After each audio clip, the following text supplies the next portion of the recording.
Welcome to this month's Multimodal Monday discussion, where we will be talking about different challenges in transportation and maybe where there's less multimodal connection and where we really should pay our attention. And for that, I invited Canon Cook, who we've been working with in the last couple of months on our Shared Mobility City Index, and she graciously agreed to join us today. So Canon, I'll throw it over to you in a second, but I do want to acknowledge, because this is, I think, important, I want to acknowledge that I'm sitting on the unceded territories of the Musqueam, Squamish, and Tsleil-Waututh people. And with that, I've laid the ball over to you, Canon. Excellent. Thank you so much, Sandra. I am Canon Cook, and I'm from Opaskwayak Cree Nation, Treaty 5, Northern Manitoba. I'm a third-year student at Laurentian University, and I'm actually in Austin, Texas right now, speaking to you, which is actually the traditional territory of the Comanche people, or also, I believe they're actually called the Numuna people in their actual language. And also they have a really close connection to people down in Mexico. That's actually a little complex, so I can't acknowledge whose lands these are that way, but there's a huge Mexican indigenous population here. Always curious about them, but yes. So yeah, that's who I am. And I'm studying Indigenous Studies, and I'm out traveling the US and Canada on my own and with my job before. And then my own plan is just to keep on traveling until I get too tired, I guess. And maybe just for the listeners of this episode, I think it's a kind of interesting, the type of traveling you've been doing, because you've been in the transportation industry before we connected on shared mobility. Yes, when I lived in Toronto, I immediately got on with the Toronto Transit Commission working as a track worker. So I used to help fix the subway tracks, and I used to help fix the streetcar tracks. And I got to go out there with my little pick and like pick away at ballast and literally help build track. It was actually really cool because I believe in public transportation. Even though I come from a very small rural community, it seems to make so much sense to move multiple people, efficiently across a huge city, because you can't walk it in a day, I found out. And then years later, I became a long haul trucker. And in fact, I just got out of the truck last year, about a year and a bit away. And I crisscrossed both Canada and the US long haul trucking with my little dog at the time, Emmy. I still have her, but now she's happy to be out of the truck. And actually I am too, but I certainly saw a lot of both the continent. And I thought I got to see a lot. It's such a mixed basket of a country, both countries, Mm-hmm. And I did see a lot of things about transportation, because I really thought with my truck, I would be downtown New York, my little tax running to go see the opera. Trucks aren't even allowed in like downtown there. I literally would have to go like an hour and a half to find the first truck stop. And, it was so inaccessible that way. So I was kind of like, take my glove and go home. Yeah. which I think is a perfect segue in kind of the next question. So what city in your mind, because you've seen a lot of cities, right, has a great or maybe the best transportation network in your opinion, and why is that? Weirdly, I really still think Toronto is a good bar. I mean, I'm sure it has infrastructure issues and, certain things about it, but I love that anyone could get on with like anything. You could probably take a canoe on it. Actually, I remember I used to do renovations and I didn't have a vehicle at that time. So a couple of times I traveled to TTC with like an 8-foot, 9-foot, 10-foot board. And I mean, I got a few looks, but that was about it. But you could travel on the TTC with that, and with my dog, who didn't have to be a service animal. I found out even a city, I thought like Portland would be so much more open to travel of anything on their systems, but no, you had to be a service animal. You had to have a service animal, I should say. Although one person, maybe it was that, or maybe it was a California community, but I really felt like the bus driver was saying, but if your dog is a service animal, you can come on board. And I just couldn't pretend that she wasn't. But I think that's super important, because even if she wasn't a bona fide service animal to me, she is, dogs are to somebody, but she still was a companion. I'm a single person. I travel around a lot. It's nice to have my dog with me just for walks, for a little bit of protection. Should I, be walking in the wrong neighborhood? And actually, when I say the wrong neighborhood, it's not like a crime-ridden one. It's actually because I need a legitimate reason. I recognize quite as a brown person navigating this world in a strange neighborhood that I need a good reason to be out walking. And a dog actually really helped with that. Yeah. That it's very interesting, and I will tell you we have a new member on our team, Julia, and she has a dog, and that's her mobility wish is let's make transportation and shared mobility more inclusive also for me as a dog owner. And my dog is not a service animal either, right? But she is my companion, and I obviously can't just leave her at home or somewhere else stranded. Which, let's talk about what's an inclusive transportation system to you, and why does it actually matter? Why did you get involved, like in working with us and looking at transportation? Why is that important to you? Maybe it's because I grew up beside a river, and I always had dreams of just, building a raft like Huckleberry Finn and Tom Sawyer and heading down the river. I grew up in a northern remote Indigenous community. And so it was also a lumber town. So there actually were like huge, I guess, flotillas of like wood that was being like taken down the river. And that was really neat. It just fed my imagination. I was always on the move as a kid. I was always encouraged to be outside, and I just explored the bush, and I read a lot of old books about Robinson Crusoe and all the adventurers. So I always wanted to get out in the world. But the only way you can get out in the world is by actually getting out in the world. And you need a contrivance, whether it's your own feet or wheels or flying. Like it's just a fact. I mean, if I was trying to walk around the world, I'm sure I'd only be in like Russia by now. Yeah. Yeah. So yeah, it's very important. Let's see. I think you asked, what does inclusive transportation look like? And why does it matter? And I think part of what we talked about before is also there's a financial component to this, right? Absolutely. If you dream about it as a kid, it's not exactly financially viable. Also, the fact you don't have a driver's license, but it's not exactly financially viable. So let's talk a little bit about that aspect of it all. Okay. When I worked with TTC, I think it was only like $1.10 at the time to jump on that TTC, and now it's almost over like $2.50, maybe even $3 at this point. Like it's quite high, but that as a daily drive or daily commute, that can make or break somebody if they're not getting paid enough money to cover their public transportation costs, which I think is kind of ridiculous. But they're also let's see, I think, yeah. So not only may not be able to get to work, they might not be able to get their childcare. We just have social needs as humans. Like I can think of big cities are amazing for the ability to be able to connect with all these different little communities within it, but it also can be a hugely isolating place if you don't know where these communities are, if you can't get to them.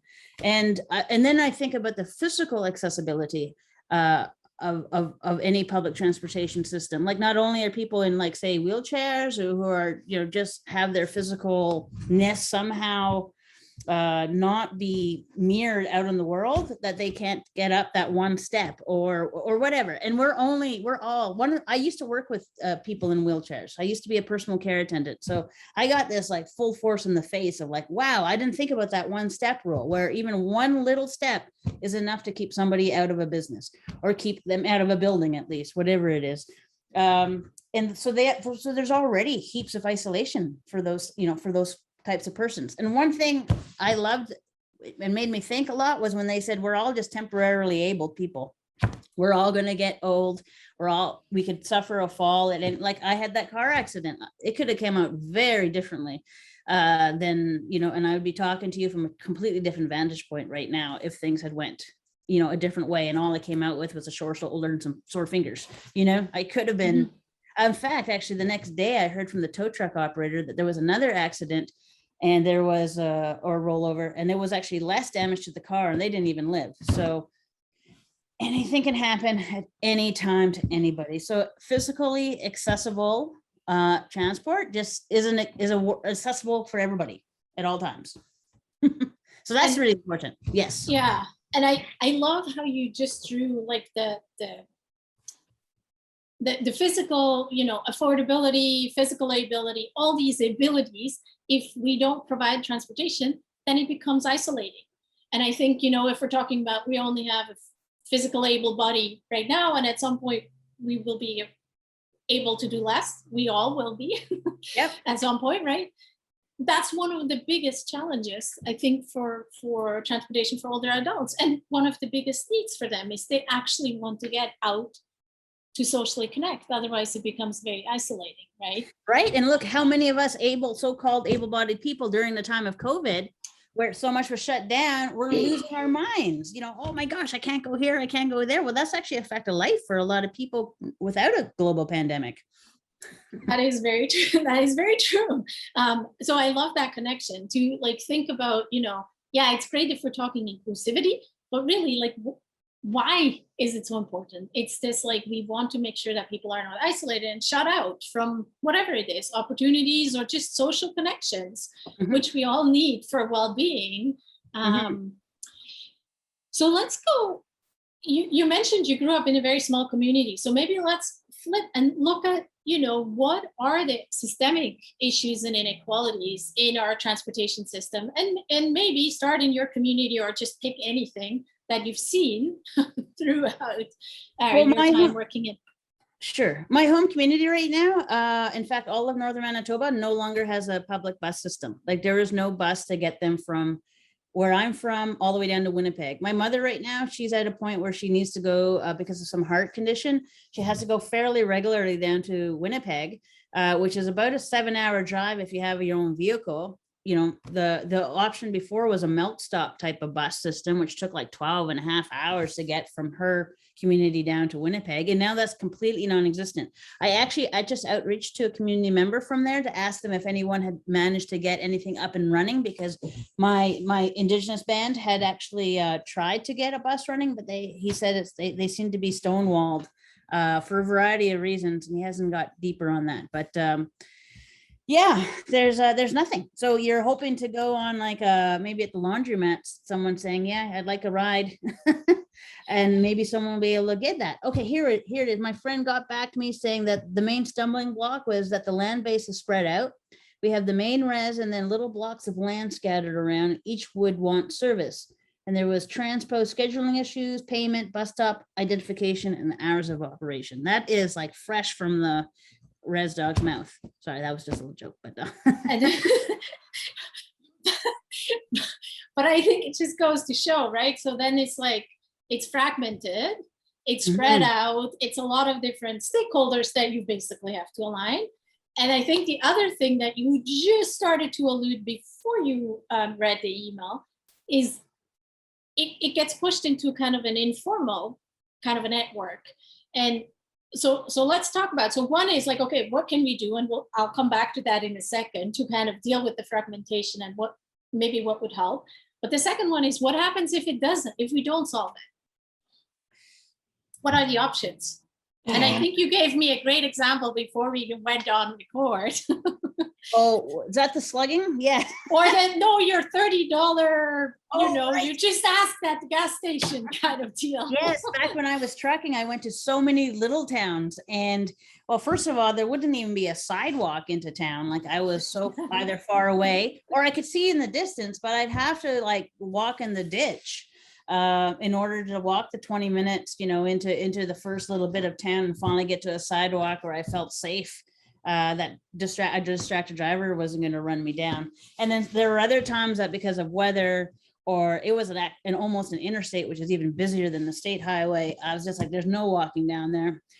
Someplace like the US they're pretty serious about their property laws. So I didn't want to be wandering around potentially on somebody's land. And I think we all know how gun heavy sometimes people can be down here. So got to be cautious of all these things, right? And thoughtful. So I remember once in Wawa, Ontario, which is sort of midpoint between Sault Ste. Marie and Sudbury. It's a beautiful place. I love it there. It was beautiful snowstorm. I big fat flakes, but I actually needed some food. I was out of eggs, didn't have any vegetables or anything for my smoothie. And I wasn't going to tramp through like 2 feet of snow to try to get into the town site where I didn't even know where the grocery store was anyway. So I asked the truck stop field attendant if they knew of anyone who, a local cab service, or if they knew of anyone who might give me a ride. And they gave me a number of this guy. I still have his number in my phone, actually, of just in case, you never know, might be there again. And for $20, he took me into town. He took me to the grocery store. He took me to the Canadian Tire. And then I gave him a $10 tip once he got me back to my truck. So for $30, I was able to do that. But that was a lifeline for me. I would have had to eat like just ramen noodles and whatever else I could, like, chili sauce. It was just a way. I wasn't expecting that storm. I'd probably had intended to like stop the Sault Ste. Marie grocery store on the way out, to Winnipeg or wherever I was going and grab something there. But sometimes you get stuck in the middle of what feels like nowhere. Although, yeah. You folks had asked me to do some research, and I did a lot on Washington, and it was so fascinating, especially since I've been in Washington now and I could actually visualize all of this.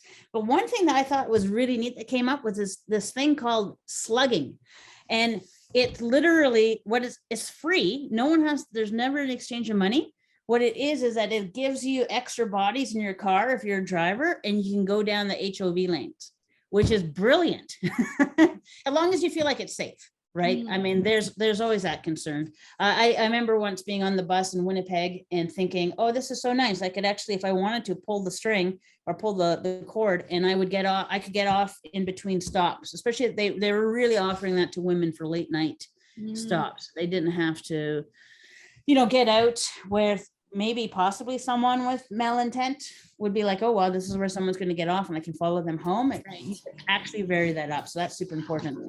I mean, I don't know about how some of the people deal with slugging and, the potential dangers in some of these big cities. I think it was in 3 cities, Houston, Washington, and I forget the other one, but it's a thing. But I still thought it was cool. I mean, I used to hitchhike, and that really helped me get around places. And I don't necessarily recommend it to everybody, but you do what you have to do, and that is, hitchhiking was actually really common where I grew up. I used to hitchhike with my dad, all my cousins, like even as kids, you just walk along the road or the highway. And if someone wants to pick you up, this is my dad's advice. He's like, if someone, he said, don't put out your thumb. You don't need to put out your thumb. If someone wants to pick you up, they're just going to stop anyways. And he was actually quite right because people will stop and just say which way you're going. And yeah, sure, hop on in. And usually we hopped into the back of the pickup trucks. And then when we wanted to get out, you just go on the hood or on the top, and they'll pull over. That's all you had to do. But we never had to get inside the vehicles, so that was potentially safe that way. Yeah. But that's how you get around when you've lost your license for whatever reason, or you don't have a car, you can't get the plates on, or whatever reason. There is a huge informal hitchhiking network around. Yeah. Mm-hmm. Yeah. And as you say, that comes with it gives you freedom of going at least somewhere where you want, but it comes with all these other things. And, I remember my parents being very much against hitchhiking. I grew up in Europe, and it was very much be careful. The only time, and I've done it, not that my parents knew, but I've done it. The only time I did it was when I was in a group. I would have never dared to go by myself. I was too scared, to be honest. Yeah. Because I've been told that, right? Oh, absolutely. The axe murderers, all of that. And that actually has happened. Really, you only need one bad apple to ruin your day that way. Yeah. I think I lucked out a lot because I've always looked like a little bit boyish. And in fact, some of the truckers that I used to hitchhike and get rides with across the country, because I once hitchhiked from BC to Winnipeg, they always just assumed I was a young fella. And I think that actually worked in my favor, which actually is why, as a trucker, if I ever saw women along the road walking, I tried my best to stop and pick them up, because I knew how it's a different level of safety for them. And I mean, maybe somebody was going to jump out of the culvert because as I pulled up, because that can happen too, the reverse. Right. Right. But that did happen. And I feel good that I was able to get, some women safely to wherever. They were just going to hospitals, for appointments. Some of them were just going into work. Actually, Yeah, I know. I actually, one year I was working for a resort in central Manitoba, and the chef I worked for, he got a DUI. So he lost his license and he had to go switch his shift, but he was my ride. So every day I got up and I had to get up before 4 hours, 3 to 4 hours before my shift started, and start walking in to work and just hitchhike and hope that I would get in on time. And you know what? I never was late. Wow.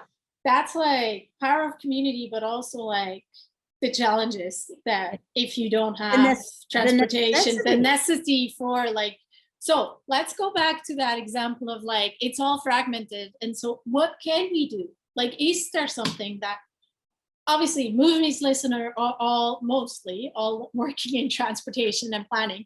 So this is the place. What can we do? What should we be doing to solve this issue of like, it's fragmented, we're struggling with operational like issues. Is there anything? I guess because I'm not as familiar with like the infrastructures from all the levels of government, I can't really give you like the best answer. But as someone who's just spitballing, it does sound like it's always a funding issue. It always boils down to who gets subsidies. And my understanding is like someone like Toronto doesn't get the same subsidies as some of the larger cities do. And that's been, they increase like 10 cents every year at least, so it always has to do with economics, and I don't have the solutions of that. I actually was a D student in economics. I think that's definitely one. I will say the other part, and this is really now just based on the experiences on our side. Sometimes it's also like not realizing who needs to be all at the table.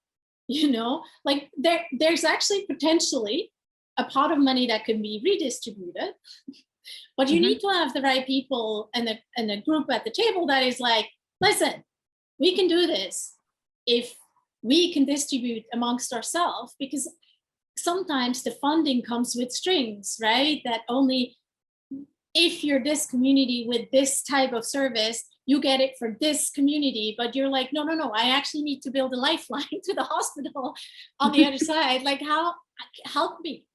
But I also think it sometimes means like we as an industry, quite honestly, need to come together and just be like, okay, here's a group of us, help us out. Because if we never do that, if we never talk about it, then how does the government even know? Like, I'm not trying to take the side of the government, but sometimes I'm like, they don't know, right? Yeah, they sit in one place, and governments unfortunately work. Somebody in my early career told me, squeaky wheel, whoever shouts loudest. So gotta shout, gotta make sure we shout. And that's interesting, because a lot of the communities that get adversely affected, in my experience, and from what my just like point of view, is that it's often communities that are often marginalized, and their voices are so often already, cast aside. So small, yeah. So you've got on a just on the levels of that, is that you have to. These people aren't even used to being heard. So, well, they even know when to talk, or, or trust that, it's okay for them to be at that table. As an Indigenous person in Canada, I certainly grew up with this idea that even though there were treaties, with that were supposed to be certain fiduciary responsibilities on the part of the government, I just remember this echo of like, oh, we're supposed to go ask the federal government for these, transfer payments or whatever the treaty was meant to be. But we often got told no. And we're just told no. So I actually, it's taken me like a couple of decades to, one, recognize that, and two, to go, oh no, I think I'm so used to being told no, and watching my community members be told, nope, we don't do that. Nope, we don't do that. Nope. That it actually serves to like dampen the quest to even ask the question, just because it's like, it's fatalistic. We're always told no, we're never going to be part of that. So how do you even get to those people first? To make sure that they feel okay, that, yeah, we really are asking your opinion. And yes, it may get lost in this quagmire because there's so many moving parts, but it will build up people's confidence that yes, they can have a say in something, at least, or beginnings. Yeah. So maybe that community outreach and in the most basic of levels and everywhere. And yeah, that's a great thing about the internet. Yes. And actually, I like that. It's essentially listening, like with the real intent of like, I'm hearing your story and I want to be part of, whatever. I'm supporting you, not the other way around. I never thought about it, but it's so true. When you're being told no over and over, at some point you're just like, whatever, right? Yeah. Whatever. Yeah. I totally get it. And that's really systemic, because then it's like the voice doesn't even come through. You're not even the squeaky wheel anymore. You're just not there. Yeah, you don't even start thinking of these questions, because why bother? I can only imagine, the people who have just been staying at home for like their lives, who have not ventured. Actually, I meet that a lot in the US. My God, it was a weird overheard conversation between the staff at a Waffle House in Kentucky. And I'd never heard, I listened to these like 4 people, and I think there were like 2 staff and 2 of their friends. And in that Kentuckian like drawl that they have, they're like, I've never been on a train, I've never been on a plane, I've never been on a boat, I've never left Louisville. Like, I was just like, their whole lives. It seems so common, at least for someone like me, and obviously for yourself too, like kind of like global travelers of sorts. But yeah, there are people who have never, ever been on any of these wheeled contrivances. I don't even know how they got to work. Probably one little beat up car. Like, it's interesting, right? And it's hard. We have to really be able to, as people who have access or have the ability, like, we have to be able to really do that whole look at something from a completely different perspective. Like, just go the opposite or whatever I'm thinking. What's the opposite of that? If I can think of that, hopefully I can. And if not, then put it to somebody who might be able to point out to me, yeah, your thinking is way, that's assuming a lot. And I was just going to say, that also tells me we got to make sure that we have those voices, because as much as, like I always say, I kind of intellectually understood what it meant to be a mom with a wheelchair until I was a mom with a wheelchair, and not a wheelchair, sorry, a stroller, with a stroller. And then I was like, I actually did not understand what it means until I was. So what I'm trying to say is, like, community engagement, yes. Let's listen, yes. Facilitate however we can. But I also think what you're telling me, and this is really for my audience, we got to get those people at the table. Because I will never truly understand what it means to never have left Louisville on a boat or a plane. A train. Anyway, yeah. I will never understand this, because I did. Yeah, right. I think it's a pretty incredible stat I heard. I'd have to look it up, so maybe I shouldn't say anything, but the percentage of Americans that don't even have a passport is like humongous. Like, yes. Like, well over 50%. Yes, yes, which is another stat that as a Swiss is beyond me to comprehend, because Switzerland is so tiny and it sits right in the middle of everybody. So everybody has a passport, because at some point in your life, within 2 hours, you cross a border. So for me, it was always like, how can you not have a passport? But the size of the country is the size of Europe. So why would you have a passport, right? I don't know. I get it. Yeah. Get it. I totally get it. Yeah. Yeah. Louisville's okay. I want to go get out once in a while, though. It is where Louisville Slugger, the bat, is made. There you go. I learned something new. There you go. All the things. So let's talk about, we talked about kind of the positive, what can we do? So let's close. Maybe one other thing. What Indigenous run business? That's one of the things Moveme really likes to do, is like empower, or not empower, like amplify the voices of others. So what Indigenous run business do you love, and why? Can we give them a shout out? Oh, okay. Well, actually, there's plenty, because I have a special focus on this, which I never even got into with you, Sandra. One, I actually sponsor or help sponsor an Indigenous archaeological podcast. And one of the things I've been doing has been trying to use my what monies I gave them for that is I go to Indigenous groups that I like what they're doing community action wise. And I say, can you give me 30 seconds of a promo and we'll put you on the podcast? And one of the best ones I can, so it's double duty, right? It's like I get to support the podcast and I get to support an Indigenous community.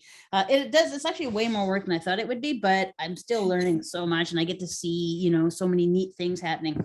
But one of them I came across was this organization called Native Women Running. which is nativewomenrunning.com. And they also have an Instagram account and probably a Twitter, but I'm really on their Instagram. And it's amazing. It's all these Native women running, and just like whether they walk a mile or they run a mile or they run 10 miles, a couple of them just did some of the big marathons, and they did it a sort of a honor run for murdered or missing Indigenous women. And so they ran, some of them ran with their face, with the red paint on their face stuff. Yes, absolutely. So really, really heartfelt stuff. And I love watching their Instagram feed, and it's like people in the snow, it's people in the desert, it's people at like early morning, and they're at the top of a mountain. They some of them are huge, like they're like, you're obviously they're just getting into their fitness regime, but they're out there doing it, and all the positive support. Like there's the main person who organizes this, I think her name Tara, I forget her last name, but she's in Minneapolis. She's always posting, "Way to go, sisters," and then they encourage men to run too, in support of women's rights and different initiatives. So I just love the positivity of it. And I love the fitness factor of it, because Indigenous communities have been really impacted by diabetes, which is often correlated with the obesity rates that we see out there. So to have this like really positive way of like trying to get both those stones, or both those birds with that one stone, is phenomenal. So please check them out, nativewomenrunning.com. And you don't have to be a Native woman to be part of it, because you can be an ally, right? And so I highly recommend it. And it gets us moving. I was just going to say, talking about move me, this is like the epitome of like moving me, like physically, which is so amazing. Tell us the name of your podcast that you're supporting. We'll put a note to that too. Okay, Heritage Voices. It's Jessica Yacinto, and it's Indigenous archaeology by Indigenous archaeologists. And it's such a wealth of information, because archaeology often in this continent usually focuses just on Indigenous, sacred sites and the bones and the artifacts and all of that, unfortunately.